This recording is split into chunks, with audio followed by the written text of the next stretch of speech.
Hi, I'm Jim Covington. Today is July 21st, and welcome to this week's edition of ISBA Statehouse Review.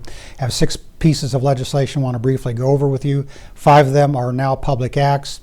The first one we're going to start with is not a public act, but it may be this fall. It is House Bill 1958, which creates by statute, rules and procedure for how the Cook County correctional facilities can secure female inmates who are pregnant while they're at a healthcare provider before, during, or after childbirth. It's my understanding that Sheriff Dart has adopted most of the provisions of this bill as already, and it essentially requires an individualized determination that's documented before they're, in any way secured while they're at the healthcare provider. The second bill I want to talk to you about is a public act. It's Public Act 97-143, and any of these bills or public acts may be found at the General Assembly's excellent website, which is www.ilga.gov.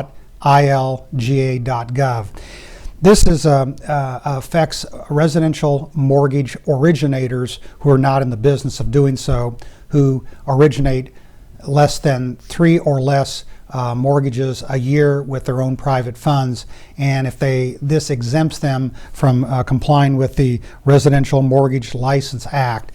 And I suspect what this was all about is people who are out of their own pocket acting as mortgagees, that they don't have to comply with the extensive regulations as an ordinary lending institution would be. And that will be effective it already effect on July 14th already. The third bill I want to talk to you about it incorporates the Uniform Law Commission's, one of their proposals to create the Uniform Foreign Country Money Judgment Act into the Code of Civil Procedure. That is Public Act 97-140. It will be effective at the start of 2012, January 1, and I suspect that is just a bill or a public act to regulate on how money judgments from a foreign country are incorporated in this state. The fourth bill I want to talk to you about is Public Act, I'll have to get that here. I don't have it right here, but it's the Adoption Act Registry, and it allows birth parents of adopted or surrendered children born before January 1 of 1946 to use the same birth parent preference form to get records that was incorporated into the big rewrite, creating the open records of our adoption records. And it does a few other things as well, technically. I suspect this was kind of a tweak of the big open birth records effort that was done last year by the General Assembly. The next bill I want to talk to you about is Public Act 97-148. That's already in effect, as effective July 1. That affects healthcare power of attorneys. When the big rewrite of the power of attorneys was done by last year, there was a part in there that allowed the healthcare power, the agent, to get records immediately. That was causing some problems for the hospital and the healthcare providers, and they suggested the General Assembly revert back to previous law that it only took effect in a statutory short form if the agent specifically said on some certain event at or a certain time. So that's reverting to prior law, and that's in effect July 1.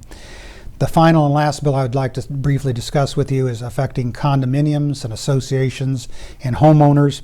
It takes the Homeowners Solar Energy Act and it renames it as the Homeowners Energy Policy Statement Act. And one of the things it does in there, that upon request, if the association has adopted such a policy, they must provide the homeowner, and I think it encourages the associations to adopt a policy similar to the policies on solar energy.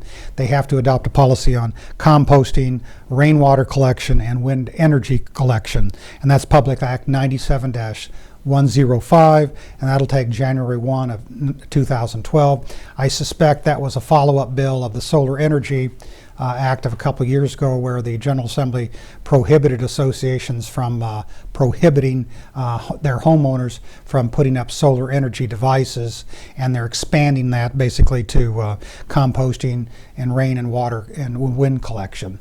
That's it for this week of ISBA Statehouse Review, and I will see you next week. Have a good day. Thank you.